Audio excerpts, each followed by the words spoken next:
देखो रेटिना की एनाटॉमी पढ़ी है कि किसी ने? एनाटॉमी पढ़ी हुई है?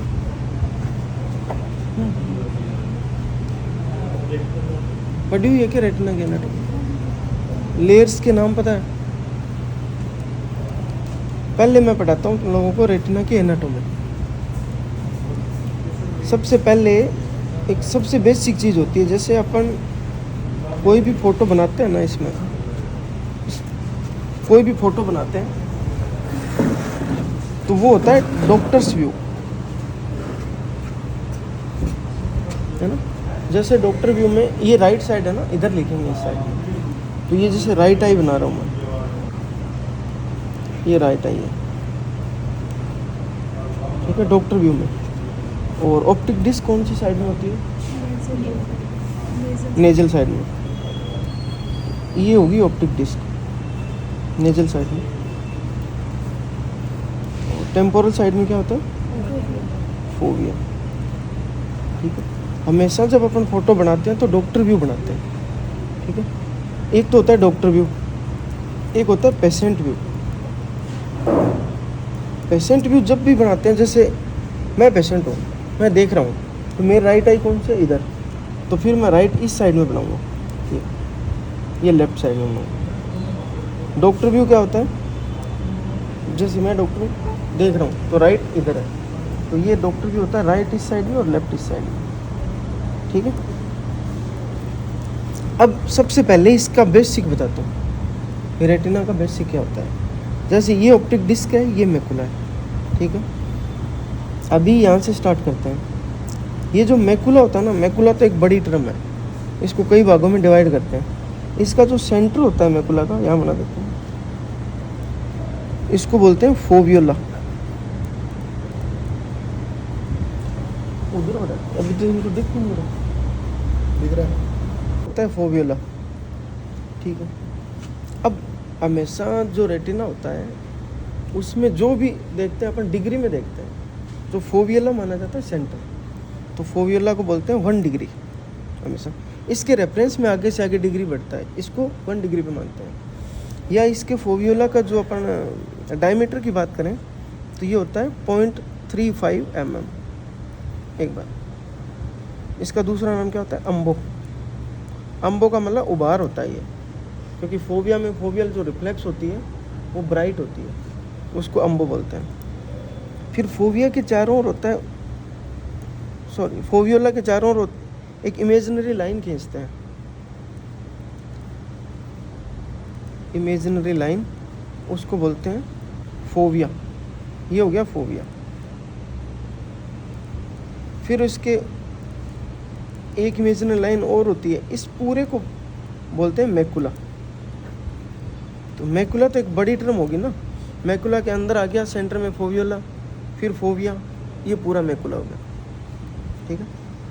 अब फोविया होता है 1 डिग्री पे, फोवियोला, तो फोविया हो गया 5 डिग्री पे, और मैकुला हो गया 15 डिग्री। ऐसे डिग्री बढ़ती जाती है, या 1 डिग्री हो गया, या 5 डिग्री हो गया, या 15 डिग्री हो गया, ठीक है। डायमीटर की बात करें तो ये हो गया 0.35, ये हो गया 1.85 mm डायमीटर, और मैकुला हो गया 5.5 mm डायमीटर। यदि डायमीटर ऐसे याद ना हो तो भी कोई बात नहीं, डिग्री याद कर लेना, ये सबसे बेसिक चीज़ है। अभी थोड़ा सा इसके और डीप में देखें अपन, तो ये फोविया है। फोविया और मैकुला के बीच में एक इमेजिनरी लाइन और खींचते हैं, इसके अंदर जो रह गया वो हो गया पैराफोवियल, और इसके जो बाहर है वो पेरीफोवियल, ठीक है। पैराफोवियल 8 डिग्री, ये डिग्री याद कर लेना चाहिए, 1 डिग्री, 5 डिग्री, 8 डिग्री, 15 डिग्री, ठीक है। डायमीटर याद ना हो तो भी कोई बात नहीं। अब ये समझ में आ गया इतना। अब जैसे अपन ने इधर फोविया बनाया है, ये मैकुला बनाया, मान लो ये मैकुला हो गया पूरा, इसके इधर क्या है? डिस्क, नाम क्या है? Optic disc.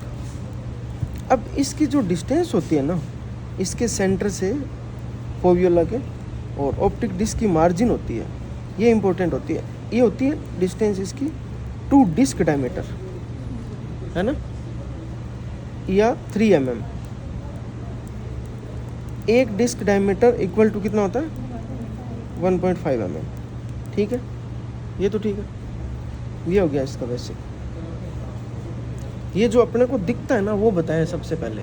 जैसे अपन फंडस देखते हैं तो फंडस में ये इतनी चीज़ें दिखती है सीधे तौर पे।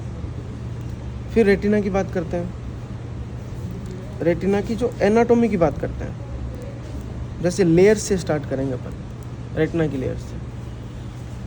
इसको पहले ही 2 भागों में बांट लेते हैं। टोटल कितनी लेयर होती है रेटिना की? 10 होती है। ठीक है, अपन जो बात करेंगे अंदर से बाहर की तरफ, मतलब इधर विट्रस आएगा, ये विट्रस वाली साइड है, और ये कोरोइड वाली साइड।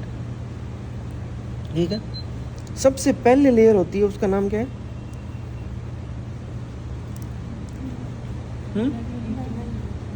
हाँ, inner limiting membrane.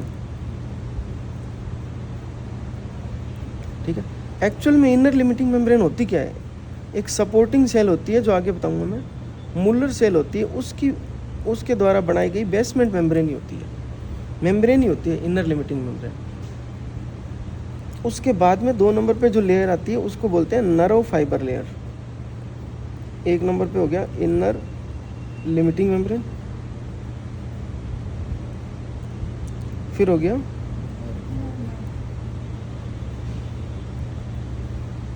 Nerve fibre layer. ठीक है, एक्चुअल में नर्व फाइबर लेयर कैसे बनती है? इसके बाद में आएगी गैंग्लियोनिक सेल लेयर। जैसे ये गैंग्लियोनिक सेल है, ठीक है, इसके जो एक्सॉन्स होते हैं ना गैंग्लियोनिक सेल से, वही नर्व फाइबर लेयर बनाता है।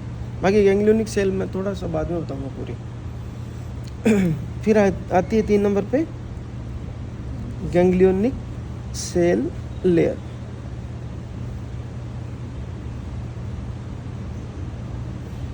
चार नंबर पे आती है इनर प्लेक्सिफोरम लेयर। अपने इसमें जो ऑप्थेल्मोलॉजी होती है उसमें प्लेक्सिफोरम का मतलब होता है साइनेप्स। ठीक है, ये जो एक सेल है जैसे गैंग्लियोनिक सेल है, ये साइनेप्स बनाती है दूसरी सेल के साथ, तो इसको बोल दिया इनर प्लेक्सिफोरम लेयर। फिर 5 नंबर पे inner nuclear layer. Nuclear layer है, इसका मतलब कोई ना कोई न्यूक्लियस होगा, कोई ना कोई सेल होगी। कौन सी सेल होती है? Amacrine cell, bipolar cell, horizontal cell और amacrine cell, bipolar cell, horizontal cell. ये जो सेल्स होती है ना, इनके साथ ये साइनेप्स बनाती है, इसीलिए इसको क्या बोल दिया ऊपर वाले को इनर प्लेक्सिफोरम। इनर इसलिए बोल दिया कि अपन ने बताया ना इनर टू आउट चलेंगे अपन। कोरोइड को इस साइड को, विट्रस वाली साइड को इनर मानेंगे और कोरोइड वाले को आउटर मानेंगे। फिर आगे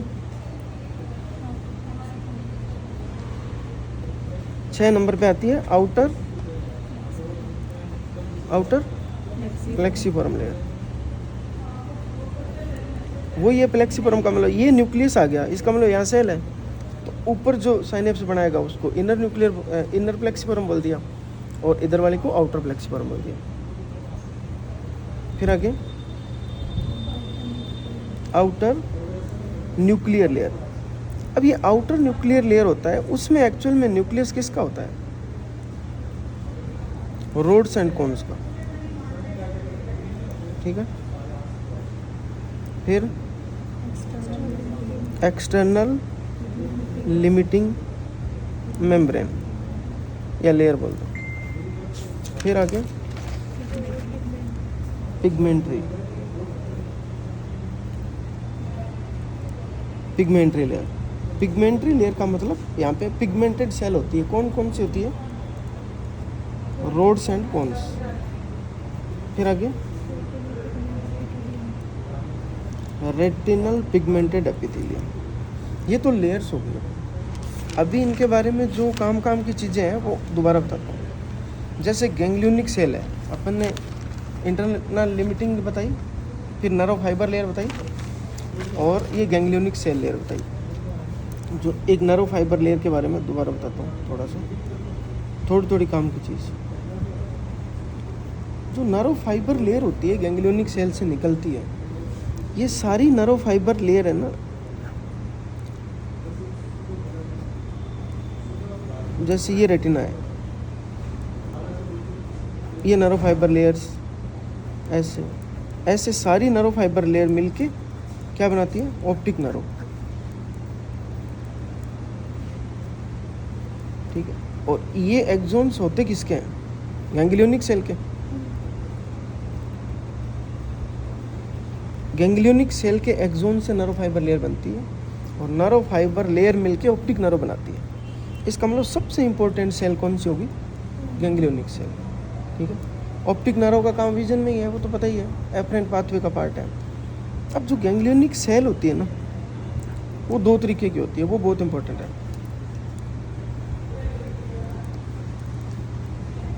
भाई। ऑप्टिक पाथवे तो पढ़ा होगा आपने, lateral geniculate body, visual cortex, है ना, ऑप्टिक ट्रैक, ऑप्टिक रेडिएशन। तो ये दो तरीके की सेल होती है गैंग्लियोनिक सेल। एक होती है पर्वो सेल, एक होती है मैग्नो सेल, है ना। मैग्नो का मतलब एम से मैग्नो, एम से मेगा, मतलब ये लार्ज होती है। ठीक है, पर्वो सेल होती है, इसके कंपेयर में साइज इसका कम होता है। अब सब इम्पोर्टेंट इसका नाम नहीं है, इम्पोर्टेंट है कि ये जो आपने एक नाम सुना होगा, lateral geniculate body. Lateral geniculate body, lateral geniculate body होती है, उसकी 6 लेयर होती है, 1 2 3 4 5 6। पर्वो सेल जो कम्युनिकेट करती है ना, वो LGB की 1 2 3 4 के साथ करती है कम्युनिकेट, और मेगा सेल होती है वो 5 6 के साथ करती है। ठीक है, इसका मतलब ये होता है कि जो गैंग्लियोनिक सेल के अंदर, गैंग्लियोनिक सेल से ऑप्टिक नर्व निकलती है, ऑप्टिक नर्व के अलग अलग फाइबर्स का काम अलग अलग है, क्योंकि ये गैंग्लियोनिक सेल है, इससे पर्वो सेल्स के साथ भी कम्युनिकेशन होगा, इसका मैग्नो सेल के साथ भी कम्युनिकेशन होगा। फिर इन दोनों का काम अलग अलग कैसे हुआ, क्योंकि फाइबर अलग हो गए। तो पर्वो सेल का काम होता है व्हाट टू सी, क्या देखना है। जैसे मैंने एग्ज़ाम था उसमें बताया था ना, विजन के 3 पार्ट होते हैं। फोरम सेंस, भी जो अपन ऑब्जेक्ट देख रहे हैं तो उसकी फोरम क्या है, भी ऑब्जेक्ट क्या है, इसके हाथ में किताब है, फोरम क्या है, किताब है। ठीक है, दूसरा कलर सेंस, और तीसरा कॉन्ट्रास्ट सेंस। तो अपन क्या देख रहे हैं, व्हाट टू सी, वो काम होता है पर्वो सेल के साथ। जो गैंग्लियोनिक सेल जो 2 टाइप की होती है, पर्वो सेल्स, उसका, और इसका काम होता है where to see. Where to see मतलब ये मोशन जो होता है, जब मूवमेंट होती है ना, मूवमेंट जो देखते हैं अपन, उसके लिए रिस्पॉन्सिबल होती है ये सेल्स, गैंग्लियोनिक सेल्स की मैग्नो सेल्स। 2 तरीके की होगी गैंग्लियोनिक सेल वाला। समझ में आ रहा है, ऊपर से तो नहीं जा रहा, समझ में नहीं आया तो दोबारा पूछ लेना। सिर्फ आपके लेवल की बात बता रहा हूँ काम की, ज़्यादा डीप में नहीं बता रहा, ये ज़रूरी है। ये होगा गैंग्लियोनिक सेल लेयर।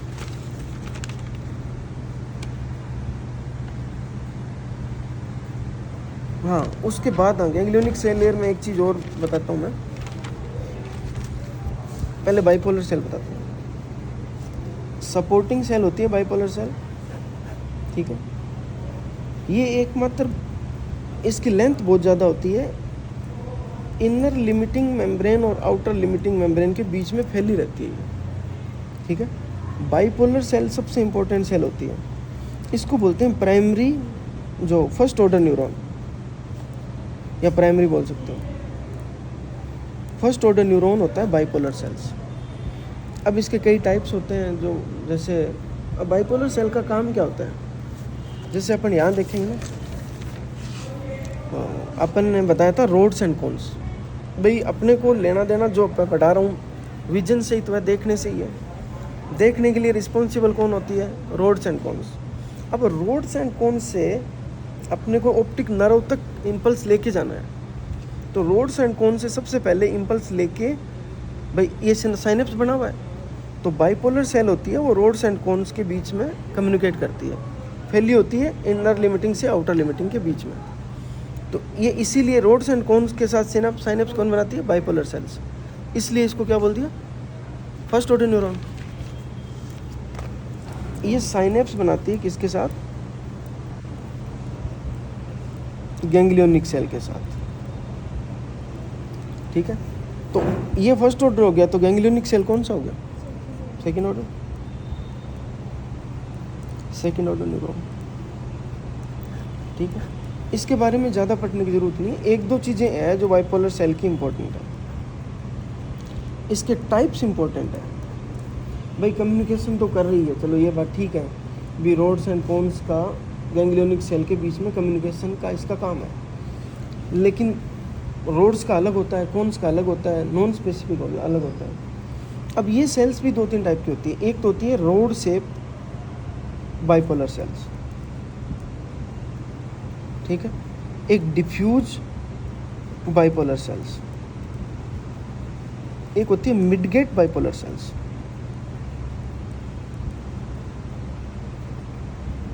ठीक है, तीन टाइप की होती है। रोड शेप का मतलब नाम से स्पष्ट है, ये किसके बीच में कम्युनिकेट करवाएगी? रोड और गैंग्लियोनिक सेल के बीच में। ये डिफ्यूज का मतलब इसका भी नाम से स्पष्ट है, ये डिफ्यूज होती है, फैली रहती है। ये फैली रहती है मतलब ये 4-5 कोन्स होती है ना, उसको 4-5 गैंग्लियोनिक सेल के साथ कम्युनिकेट करवाती है। ठीक है, तो ये भी नॉन स्पेसिफिक है। सबसे इंपॉर्टेंट होती है, most important cells, midget bipolar cells. ये one bipolar cell communicate with one ganglionic cell। ठीक है, किसका कम्युनिकेशन करवाती है? कोन्स का। ये मिडगेट बाइपोलर सेल्स, एक बाइपोलर सेल्स एक गैंग्लियोनिक सेल के साथ कम्युनिकेट करवाती है। इसका मतलब ये सबसे स्पेसिफिक हो गई। ठीक है, जो अपन क्या बोलते हैं, रिजोल्यूशन बोलते हैं ना, भाई जो भी विजन होता है उसका सबसे अपर मोस्ट पार्ट होता है रिजोल्यूशन। तो ये फाइन रिजोल्यूशन के लिए रिस्पॉन्सिबल होती है। भाई नॉर्मल सी चीज़ है, जैसे अपन को फ़ोटो खींच रहे हैं, तो अपन को एक जगह पे फोकस करना है कि उसी की फ़ोटो आनी चाहिए, तो अपन उस पर क्लिक करते हैं ना। फाइन रिजोल्यूशन वो किस लिए कर पाते हैं? वो इतना सा एरिया ही लेगी। इतना सा एरिया कब लेगी? जब उसका दायरा छोटा होगा। दायरा छोटा कब होगा? जब वो एक के साथ ही कम्युनिकेट करेगी। ठीक है, समझ में आ गया? ये होगी बाइपोलर सेल्स। ये भी एक दो सपोर्टिंग सेल्स भी होती है जो इतनी इम्पोर्टेंट नहीं है, फिर भी थोड़ा थोड़ा बता देता हूँ। जैसे अपन ने एक बताया हॉरिजॉन्टल सेल्स, एक अपन ने बताया अमेक्राइन सेल्स। ये अमेक्राइन सेल्स, हॉरिजॉन्टल सेल्स होती है ना, ये एक ऐसी सेल्स हैं जो इनका सिर्फ ये सेल बॉडी और ये डेंड्राइट, बस, एक्सोन नहीं होते इनमें।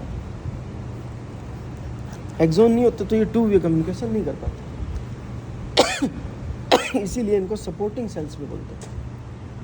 ठीक है, ज़्यादा इम्पोर्टेंट नहीं है। ये अपन ने इस लेयर तक की बात कर ली है, इनर न्यूक्लियर लेयर की। फ्लेक्सिफोरम में इंपॉर्टेंट नहीं है। अब इंपॉर्टेंट आता है रोड्स एंड कोन्स। सबसे इंपॉर्टेंट रोड्स एंड कोन्स ही है, दोनों की अलग अलग बात करेंगे। रोड्स किसके लिए रिस्पॉन्सिबल होता है? कौन सी विजन के लिए? नाइट विजन के लिए। हाँ, इससे पहले एक चीज़, चलो इसी में बता दूंगा। ये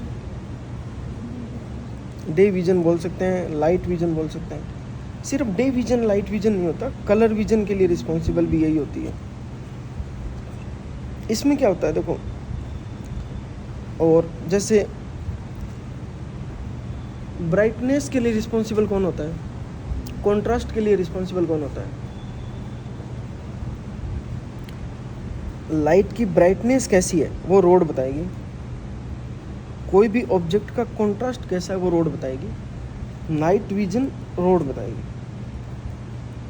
लेकिन ये जो विजन देखते हैं ना, जैसे ये डार्क में देखने के लिए रिस्पॉन्सिबल होता है, अंधेरे का रंग होता है एक, तो इसीलिए इसका जो विजन होता है उसको बोलते हैं मोनोक्रोमेटिक विजन।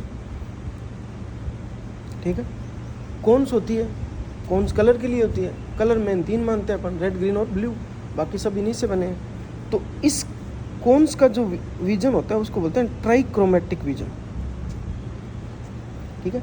रेड के लिए अलग होता है, ग्रीन के लिए अलग होता है, ब्लू के लिए अलग होता है। इसकी वेवलेंथ रेड की सबसे ज़्यादा होती है, तो इसके लिए सेल्स भी अलग होती है।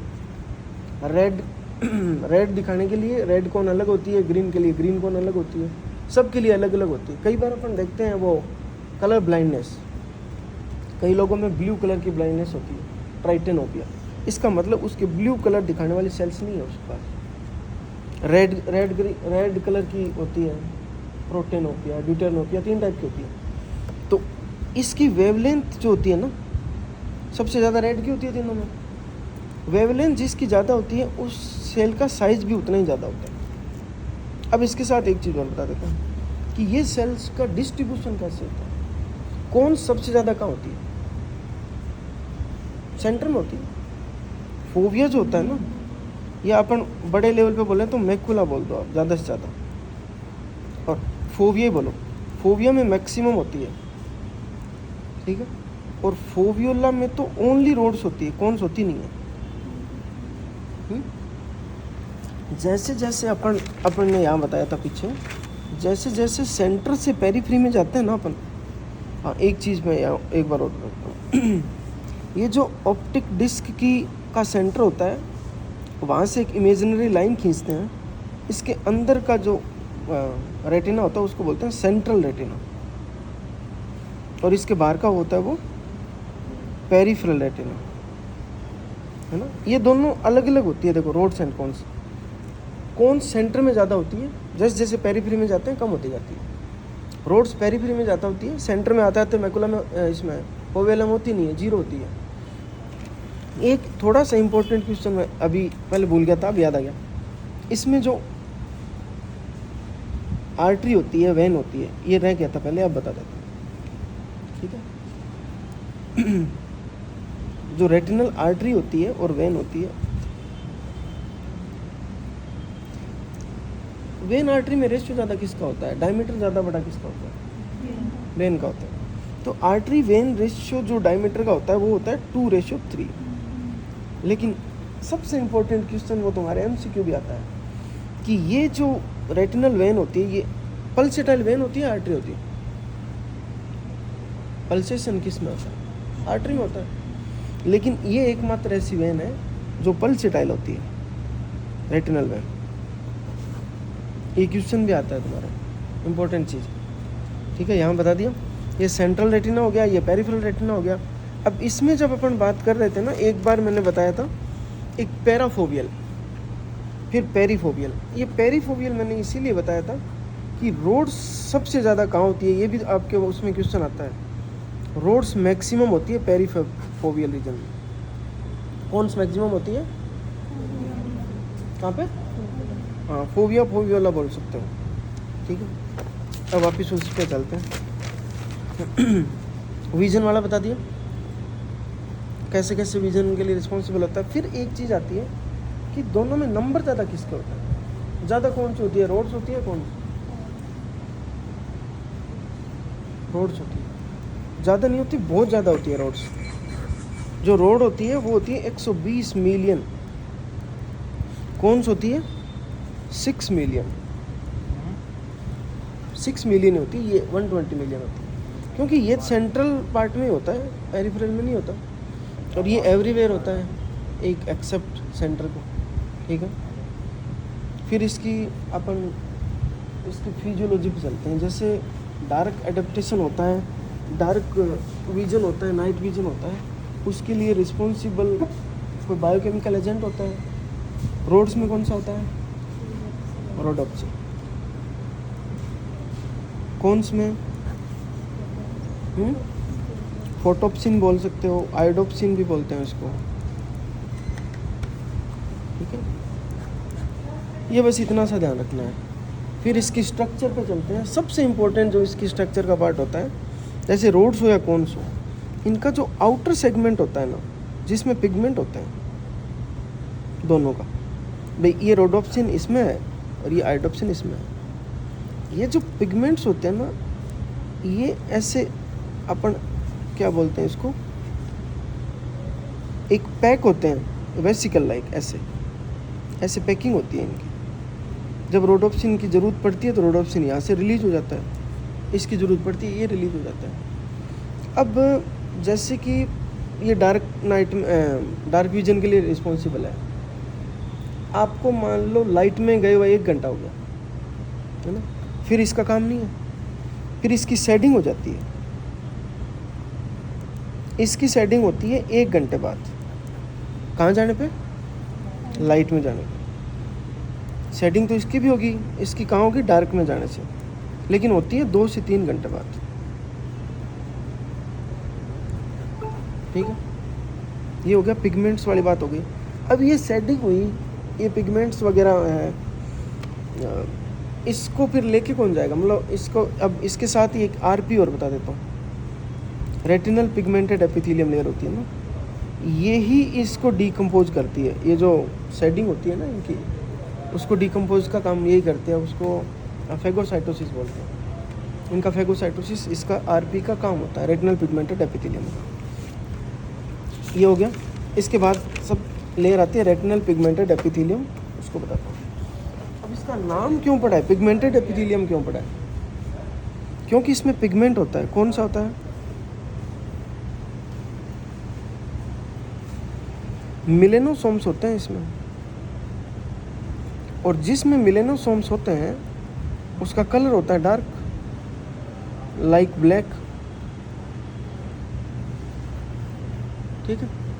अब आरपी का काम क्या हो गया, एक तो जो देखो अंदर की जो 9 लेयर्स होती है ना, जो इनर 9 लेयर्स होती है, उसको बोलते हैं न्यूरोसेंसरी रेटिना। ये ट्रांसपेरेंट होती है, और जो पिगमेंटेड होती है ना, वो आरपी एक ही होती है बस। फिर भी फंडस तो अपने को पूरा ट्रांसपेरेंट तो नहीं दिखता, पीछे वेसल्स वगैरह दिखती है ना, वेसल दिखती है, ग्लो आता है। फंडस का नॉर्मल ग्लो क्या होता है? ऑरेंज ग्लो नॉर्मल होता है। ये ग्लो एक्चुअल में किसका होता है फिर? कोरोइड। वेरी गुड, क्योंकि कोरोइड तो वेस्कुलर टिश्यू है, उसी का ग्लो होता है। ये 9 की 9 लेयर होती है, वो ट्रांसपेरेंट होती है पूरी। सिर्फ और सिर्फ एक लेयर होती है, उसमें भी पिगमेंट को इतने ज़्यादा नहीं होते। ठीक है। अब बाकी जो रेटिना है उसकी बजाय मैकुला जो होता है वो डार्क ज़्यादा होता है। इसका मतलब क्या है? इसका मतलब होता है, जैसे अच्छा एक और बता देता हूँ। नॉर्मल क्या होती है, जो आरपी होते हैं ना, रेटिनल पिगमेंट, ये पॉलीगोनल शेप की होती है। ठीक है, पॉलीगोनल शेप की होती है, हर जगह अलग होती है, सॉरी हर जगह एक जैसी होती है एक्सेप्ट फोविया। फोविया जो होता है, जिसका जो फोवियल रिफ्लेक्स होता है डार्क होता है, येलो डार्क बोलते हैं। येलो भी होता है, येलो ब्राउन भी बोल सकता है। येलो होता है किसकी वजह से, येलो कलर किसकी वजह से आता है? जेंथोफिलिक बोलते हैं ना। येलो कलर का तो नर्व होता है, वो किसकी वजह से आता है येलो कलर? भी नर्व फाइबर लेयर की वजह से। तो ऐसे सोच, थोड़ा बेसिक बता रहा हूँ मैं। जैसे नर्व फाइबर लेयर की वजह से आता है, तो भी ये मैकुला में क्यों आया? तो नर्व फाइबर लेयर तो हर जगह है। इसका मतलब क्या है? इसका मतलब है कि यहाँ पे मैकुला के अंदर जो येलो कलर आ रहा है वो नर्व फाइबर लेयर की वजह से आ रहा है। वो नर्व फाइबर लेयर या गैंग्लियोनिक सेल लेयर इसमें मल्टी लेयर्ड होती है मैकुला में। जो चीज़ अलग दिख रही है उसका कुछ ना कुछ रीजन है। रेटिनल पिगमेंटेड एपिथेलियम हर जगह होती है, फिर भी डार्क कलर मैकुला फोविया का ही क्यों होता है? क्योंकि इसमें जो आरपी होती है उनके नंबर ज़्यादा होते हैं, पहली बात तो। और दूसरी बात, इनका ये थिन होती है इसमें, मतलब सेल थिन होगी तो उसमें जो पिगमेंट होता है वो कॉम्पैक्ट होता है, उस वजह से आता है। आरपी का आपके लेवल पे बस इतना होता है। ठीक है। अब जब आरपी आ गया है तो इसमें रेटिनल पिगमेंटेड एक ब्लड रेटिनल बैरियर होता है, तो आरपी के साथ ही बता देता हूँ। ब्लड रेटिनल बैरियर कितने होते हैं? 2, एक इनर एक आउटर। इनर कौन बनाता है? एंडोथेलियम, ब्लड वेसल की endothelium, endothelium of blood vessel. Capillaries बोल सकते हो ज़्यादा बेटर। हाँ, ब्लड वेसल्स या कैपिलरीज या आर्टेरियोल, कुछ भी बोल सकते हो। ले देखिए इनका काम क्या होता है कि ब्लड इससे बाहर नहीं जाए। बैरियर का मतलब ये तो है कि बाहर नहीं जाए। यही रेटिनल पिगमेंटेड एपिथेलियम का काम होता है। ये किस किस के बीच में बैरियर है तो दोनों का ब्लड के साथ ही। ये ब्लड और रेटिना की लेयर के बीच में, क्योंकि इधर ब्लड आएगा। और आरपी किस किस के बीच में? कोरोइड से इधर नहीं आए और वो ब्लड वेसल से रेटिना में नहीं जाए। दो बैरियर हो गए। अब इसके साथ थोड़ी सी ब्लड सप्लाई बेसिक बता देते हैं। समझ में आ रहा है तो कुछ? जल तो नहीं रहे हो? नहीं जल रहे तो ब्लड सप्लाई और बता देता हूँ। जल रहे हो तो कोई ना, बहुत है इतना। 2 मिनट का बचा है बस, एक ब्लड सप्लाई। हाँ बिल्कुल, काम की चीज़ जो देखो बेसिक तो पता होना ही चाहिए ना। ब्लड सप्लाई जैसे कहाँ से स्टार्ट करते हैं? इंटरनल कैरोटिड आर्टरी, ठीक है। उसकी ब्रांच कौन सी होती है? Ophthalmic artery. ऑप्थेल्मिक आर्टरी से जो सिर्फ अंदर की बताता हूँ, एक आर्टरी निकलती है, उसका नाम क्या है? Central retinal artery. इसकी दूसरी ब्रांच होती है, उसको क्या बोलते हैं? Ciliary artery. सीलियरी नहीं बताऊंगा, सीलियरी बाहर ही करती है सप्लाई एक्स्ट्रा ओकुलर मसल्स वगैरह को, छोड़ो। अपन सेंट्रल रेटिनल आर्टरी की बात करते हैं। जो नंबर होता है सेंट्रल रेटिनल आर्टरी का वो एक ही होता है। ये एंटर कहाँ करती है? Optic nerve. हाँ, ये बहुत इंपॉर्टेंट चीज़ है। Central retinal artery optic nerve में एंटर करती है, ठीक है। अब जैसे ऑप्टिक नर्व में एंटर, थोड़ा सा ऑप्टिक नर्व भी बताना पड़ेगा। जैसे ये ऑप्टिक नर्व का हेड है, ये न्यूरो रेटिनल रिम है। कौन बनाता है? गैंग्लियोनिक नर्व फाइबर लेयर से बनता है। और इसके सेंटर से सेंट्रल रेटिनल आर्टरी निकलती है। सेंट्रल रेटिनल आर्टरी का नंबर एक ही होता है, लेकिन अब जैसे अब थोड़ा इमेजिन करना, ऑप्टिक नर्व से ऐसे निकली, फिर निकलने के बाद वो 4 भागों में बंट जाती है सेंट्रल रेटिनल आर्टरी। 2 तो सुपीरियर, 2 इन्फीरियर। सुपीरियर में भी 1 नेजल 1 टेम्पोरल, इन्फीरियर में भी 1 नेजल 1 टेम्पोरल, ठीक है। 4 होगी ना। अब 4 भागों में बंट गई, ये आर्टरी हो गई 4। आर्टरी की ब्रांच हो गई, CRA की ब्रांच हो गई। आर्टरी से फिर आर्टेरियोल, जैसे जैसे ब्लड जा रहा है वहाँ मैं बताता जाऊँगा। आर्टेरियोल से कैपिलरीज, कैपिलरी से वेन्यूल्स, फिर वेन। कौन सी वेन? जो वेन होती नहीं, मैं इसका बता रहा हूँ, ये ब्लड यहाँ से आके कैसे जाएगा। When superior, inferior, sorry when होती है 4।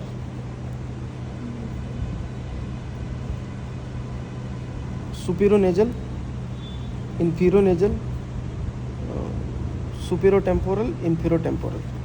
और ये जो है ना सुपीरियर वाली है, वो सुपीरियर ऑप्थेल्मिक वेन में जाएगी और इन्फीरियर ऑप्थेल्मिक वेन में जाएगी, ठीक है। इससे कहाँ जाएगा? कैवर्नस साइनस में। तो ये पूरा ब्लड फ्लो है, ठीक है।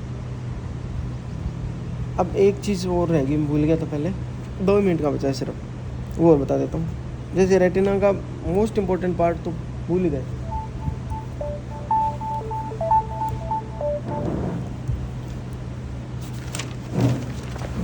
देखो ये जैसे रेटिना है ना, ये रेटिना है, ये कॉर्निया है, ये लिम्बस मान के चलो, ये लिम्बस है ना। एक नाम सुना है क्या? ओरा सेरेटा। अब इसके साथ एक और बता देता हूँ। जैसे लिम्बस से कौन जुड़ा होता है सीधा डायरेक्ट? सीलरी बॉडी, ठीक है। ये सीलरी बॉडी के दो पार्ट होते हैं, पार्स पहले प्लेना आता है या प्लिकेटा आता है, प्लिकेटा आता है। ये पार्स प्लिकेटा और ये पार्स प्लेना। ये कितना mm होता है? पार्स प्लेना कितना mm होता है? 2 mm, प्लेना 4 mm, लगभग बता रहा हूँ, ठीक है। प्लेना 4, प्लिकेटा 2 mm। अब यहाँ तक आ गया अपन 6 mm तक। अब ये अप्रोक्सीमेटली 14 mm पे इसको बोलते हैं इक्वेटर, है ना। इक्वेटर की पहचान क्या होती है? इक्वेटर में 4 वेन होती है, जैसे ऐसे 1 2 3 4। इन वेन को क्या बोलते हैं? वोर्टेक्स वेन, ठीक है। ये नाम इसके अकॉर्डिंग दिया हुआ है, ज़्यादा इंपॉर्टेंट नहीं है। अपने को ओरा सेरेटा की बात कर रहे हैं। अब एक्चुअल में क्या होता है? ओरा सेरेटा है क्या? ओरा सेरेटा है क्या? ओरा सेरेटा है जहाँ पे विट्रस का अटैचमेंट होता है। भाई विट्रस जैसे भरा हुआ है पोस्टीरियर सेगमेंट में, वो कहीं तो अटैच होगा। वो कहाँ होता है? ओरा सेरेटा पे। और ओरा सेरेटा पे जो विट्रस का अटैचमेंट होता है उसको विट्रस बेस बोलते हैं, क्योंकि बेस तो यही है। जैसे ये पेरिफेरल रेटिना में ये होता है ओरा सेरेटा, ऐसे इसको विट्रस बेस बोलते हैं। यहाँ पे स्ट्रॉन्गेस्ट अटैचमेंट होता है, ठीक है, विट्रस बेस को ओरा सेरेटा पे। अब ओरा सेरेटा होता कहाँ है बताओ? जो लिम्बस है ना, जैसे लिम्बस से अपन इधर चलेंगे, ये अपन ने मैंने बता दिया ना 6 mm, ये 6 mm पे, जैसे 6 mm पे एक मार्किंग होगी। अब 6 mm के 2 mm इधर 2 mm इधर, अप्रोक्सीमेट 4 mm ये ओरा सेरेटा होता है, ठीक है। यहाँ पे विट्रस बेस का अटैचमेंट होता है ओरा सेरेटा में।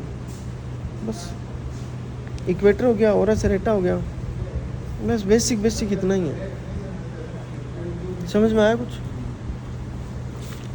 ये तो पढ़ लेना। देखो ये ज़रूरी चीज़ें बताई है मैंने, सिर्फ बेसिक बताया ओनली, ज़्यादा कोई ऊपर लेवल का नहीं बताया। ये सब आना चाहिए आपको। इसके साथ एक और बता देता हूँ। जैसे अपन ये 6 mm बताया ना मैंने यहाँ से। अब ये जोन जो होता है ना, ये सेफ जोन होता है। इधर लिम्बस आ गया, ओरा सेरेटा दूर है। यदि आपको अपने को इंट्राविट्रियल इंजेक्शन लगाना है ना, तो इससे 4 mm पे लगा दे तो कोई दिक्कत थोड़ी है, क्योंकि 4 mm तक क्या आएगा? पार्स प्लेना ही आएगा, क्योंकि 2 mm तो ये रहेगी। तो इंट्राविट्रियल इंजेक्शन की साइट होती है ये, कौन सी होती है? पार्स प्लेना।